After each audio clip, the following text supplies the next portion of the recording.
예수님이 하신 말씀 가운데 다시 돌아온 귀신에 대한 비유가 있습니다. 마태복음 12장 43절에서 45절인데 이 비유의 내용은 간단합니다. 더러운 귀신이 사람에게서 나갔을 때에 쉴 것을 얻지 못하자 자기가 나온 집으로 돌아가 보니 소재가 되었는데 주인이 없었습니다. 그래서 저보다 더 악한 7 귀신을 데리고 들어가므로 그 사람의 나중 형편이 처음보다 더 심하게 되었다는 것입니다. 이 짧은 비유가 주는 교훈은 사람은 누군가의 지배를 받으며 살 수밖에 없는 존재라는 것입니다.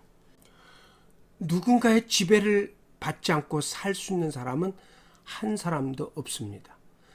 즉 빈방으로 살 수 있는 사람은 없다는 것입니다. 내가 나의 주인이 되어 내 마음대로 사는 사람은 나의 지배를 받고 있는 것입니다. 이런 사람은 누구의 말도 듣지 않습니다. 내 생각, 내 뜻, 내 고집대로 살아갑니다.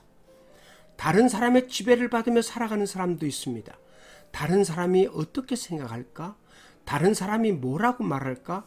항상 다른 사람을 신경 쓰면서 사는 사람은 타인의 지배를 받는 사람입니다. 이런 사람은 다른 사람의 인정을 받아야 행복하고 다른 사람이 인정하지 않으면 불행해서 견딜 수가 없어 합니다.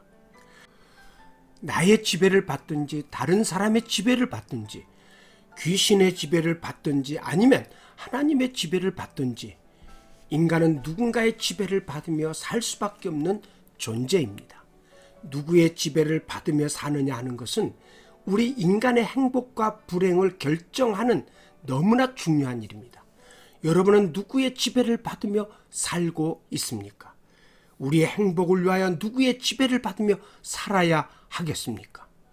이 시간에는 누구의 지배를 받느냐 하는 문제를 생각해 보고자 합니다. 사무엘 선지자가 다스리던 때, 즉 사사 시대가 끝나가고 왕정 시대가 시작되는 때의 배경을 삼고 있습니다. 사무엘 선지자가 늙어서 먼 거리를 여행할 수 없게 되었을 때 사무엘은 자기 아들들을 사사로 세워서 자기를 대신하여 일을 하도록 했습니다. 그런데 이 아들들이 아버지의 뜻을 따라 올바르게 일을 하지 못했습니다.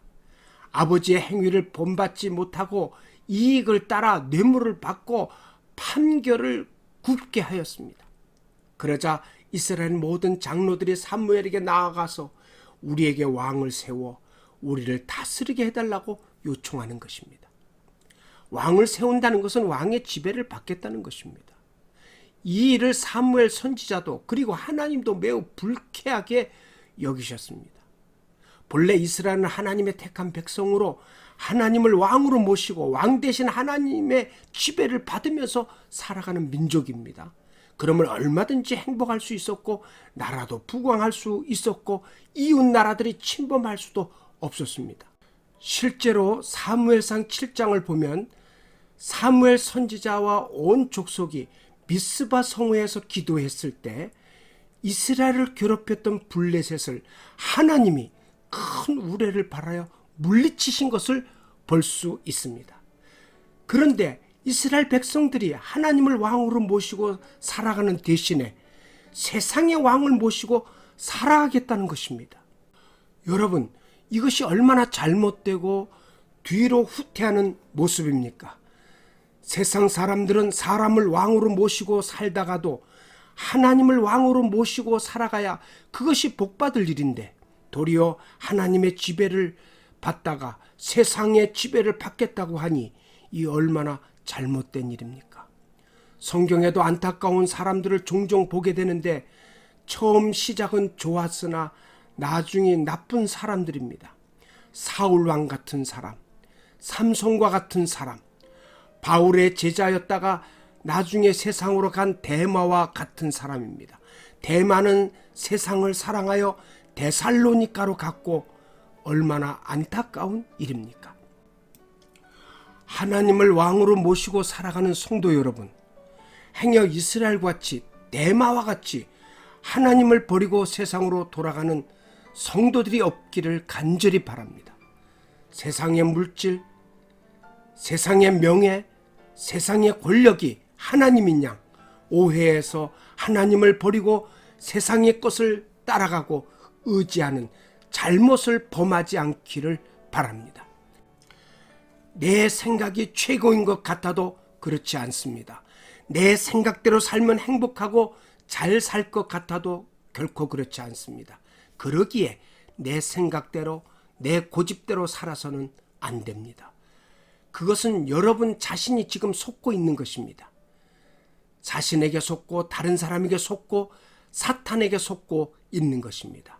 내 생각대로 된 것이 형통이 아니고 복이 아니고 심판임을 기억해야 합니다. 여러분들은 지금 누구의 지배를 받고 살아가고 있습니까? 이스라엘 백성들은 겉으로 볼 때는 하나님의 지배를 받고 있는 것 같은데 실상은 그렇지 않았습니다. 하나님의 지배를 받지 않고 인간의 생각대로 살 것을 궁리하다가 사무엘에 늙고 그 아들들이 재판을 굳게 하니까 이참에 잘됐다 생각하고 왕을 요구하고 있는 것입니다. 그 마음을 꿰뚫어 보신 하나님은 내가 그들을 애굽에서 인도하여 낸 날부터 오늘까지 그들이 모든 행사로 나를 버리고 다른 신들을 섬긴 같이 내게도 그리 하는도다라고 말씀하셨습니다. 겉으로는 하나님의 지배를 받고 사는 것 같은데 실제로는 내가 왕이 되어서 내 생각과 내 뜻과 내 고집대로 살아가고 있지 않습니까? 다른 사람과 같이 살아가야 행복한 줄 알고 다른 사람을 본받고 세상을 본받아 살아가고 있지는 않습니까? 누군가가 힘 있는 자를 의지하는 모습으로 살아가고 있지는 않습니까? 하나님은 우리의 왕이십니다. 하나님은 우리의 왕이십니다. 우리의 삶의 구석구석에서 하나님은 우리의 왕이 되고 싶어 하시고 우리를 지배하시고 싶어 하십니다. 사랑의 왕이 되시는 하나님의 지배를 받으며 살아갈 때 우리는 진정한 행복과 기쁨을 맛보며 살아갈 수가 있습니다. 하나님의 통치를 벗어날 것이 아니라 하나님의 통치권 안으로 들어와서 하나님의 지배를 받으며 하나님을 왕으로 섬기며 살아가는 성도 여러분이 될 수 있기를 간절히 바랍니다. 할렐루야. 시청해 주셔서 감사합니다.